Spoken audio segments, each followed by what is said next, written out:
Earth signs, I'm here to do your read. This is going to be for Virgo. Let's start with the Moonchild Tarot deck and get a basic feel for what's going on, and then we'll dissect from there.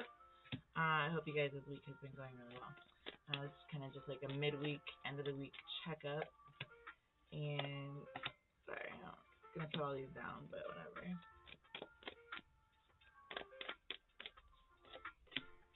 Okay, so what we have here is the Two of Wands in reverse. So something is not moving forward at this point. You're still trying to decide either which direction you want to grab the world by the reins and take it, or you're just starting a process, a entrance. You just made your entrance, and this is the beginning of something much deeper, or something that's going to last for a lot longer than the time frame that you had in mind at this moment. Sorry, I got really distracted by that commercial.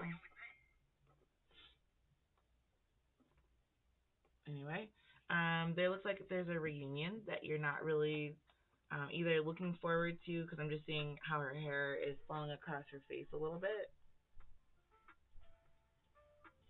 So you might not be looking forward to this reunion, or the reunion just might not be happening for some reason or another. This is communication about that, and this is the Five of Wands in reverse, saying that you're not gonna.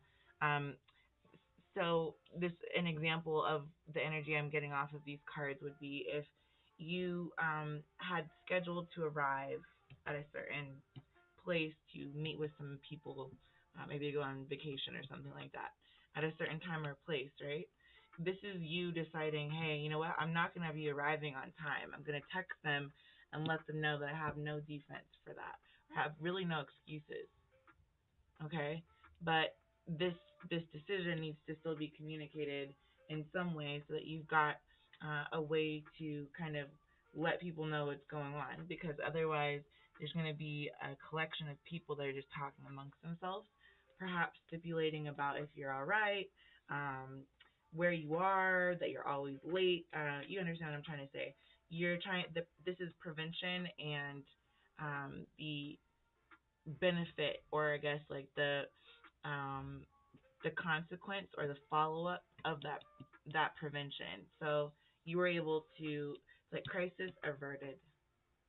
This right here was going to be a conundrum. Maybe those gatherings that you have to go to for work, or like meetings or whatever the case may be. That's largely what this was. It was a meeting to exchange information, and outside of that, there's no reason to go forward with it, perhaps something of that nature. That's just my initial take. On the bottom of the deck is the Eight of Pentacles. So you're wanting to build for yourself. This is a very clear. You can see all the people in the circle dancing around. This is reminding me of the dancing aliens outside the DCPA.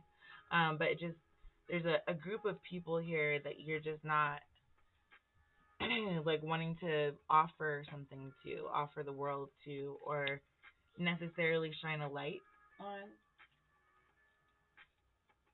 So you know how if you're having a finance meeting about economics, or have to go to an expo for work on something like financial organization, for me that would be the most boring thing ever, right? But for other people it's required, and if you're not going to make it, you have to let them know in some way, shape, or form.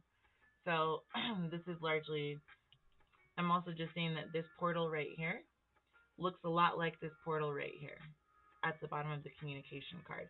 So this is you not wanting to talk, or you not wanting to communicate with whatever group this is. You're trying to build elsewhere. You're trying to go through this portal instead of this one.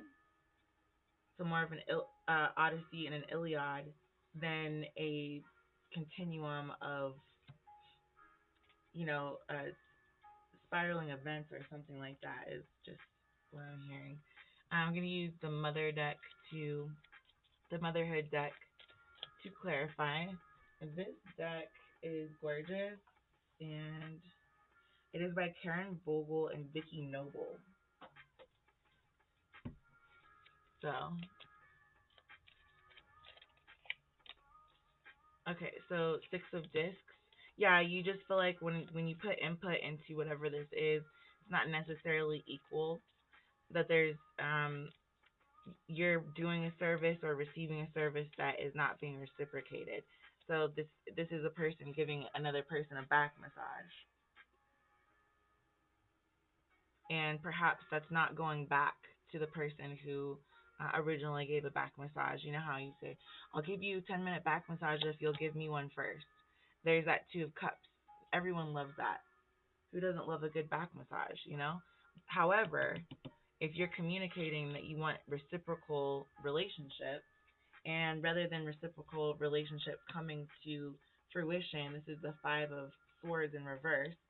This is the Five of Swords in reverse right next to, or Five of Wands, excuse me, in reverse right next to it. So instead of you being able to communicate the idea that you've got here, whatever worldly movement you're not really wanting to offer a service for any longer, that communication is like really small in comparison to the magnitude of information that was going to come through.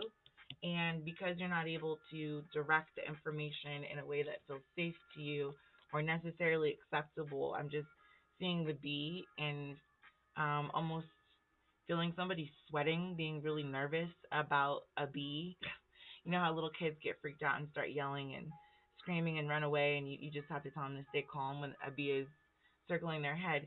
That's the feeling I'm getting right here. And then there's the Three of Wands. So literally, you're not wanting to go forward with this action of having to defend yourself constantly from bees or otherwise. This could also be another example would be like two picnic spots, two different picnic spots, same picnic ground, right? If you choose this picnic spot, you feel like you're going to be in the way of or unable to enjoy in some way whatever area it is that you're in. Maybe you don't have good access to the playground or something like that. But you see other people are next to the playground having a good time, really loving it. And instead of communicating with those people saying, hey, is there more room down next to the playground? You just decide to get up and move to a different spot. So you've gone from this spot all the way around back to this spot. Okay? So you've moved. It's a transition. It's a you're in flux at the moment. So that's what I'm seeing here for future energies and advice that we can get for you guys. Let me just okay. So in some instances, this is a good thing. Yeah, some instances it's a good thing. You know when you're in the middle of you've got the very prime spot at the park. Let's use the park example somewhere. Um, Instead of changing your position of where you're sitting with this group of people, perhaps you're able to make a compromise. So you come and you eat your appetizers over here because you know that the flies and the bees and all of these insects are going to swarm around a certain section. If you're willing to just say, hey, I'm not going to change my position, but I am going to just sit further back from the park the way that I originally was. I'm not going to move to a different spot. That could also be a good solution. So the smaller or the larger solution is not necessarily better. It just means that you can either change from this position to this position, or this position to that position, or that position to this position. Do you understand? There's many spots to put your blanket in the park. It's just up to you to make the compromise between how far away from the other hustle and bustle of the bugs or of the people that you're surrounded by. How much do you want to defend yourself against that? Is that what you want to build for yourself at this point? Is defense, or do you want to build for yourself a loving reunion that you don't necessarily have to change anything about? So this might be a crossroads that you're at. I'm just saying that for bottom of the deck here is the key. So the key to you building something on the bottom of the deck for the motherhood deck was the Fool. Yeah, so the key to you building something is sometimes taking a leap of faith. So being willing to keep an open mind about where you're going to sit, about why you're going to sit there. Is it the people? Is it the insects? Is it the conversation? Is it the fact that you don't enjoy the presence of or having to feel like you're defending yourself against outside influences? What is it about your current seat or disposition. I'm just seeing this all of a sudden as 2 feet on the ground, like two big shoes or two big, um, like a tall being is right here.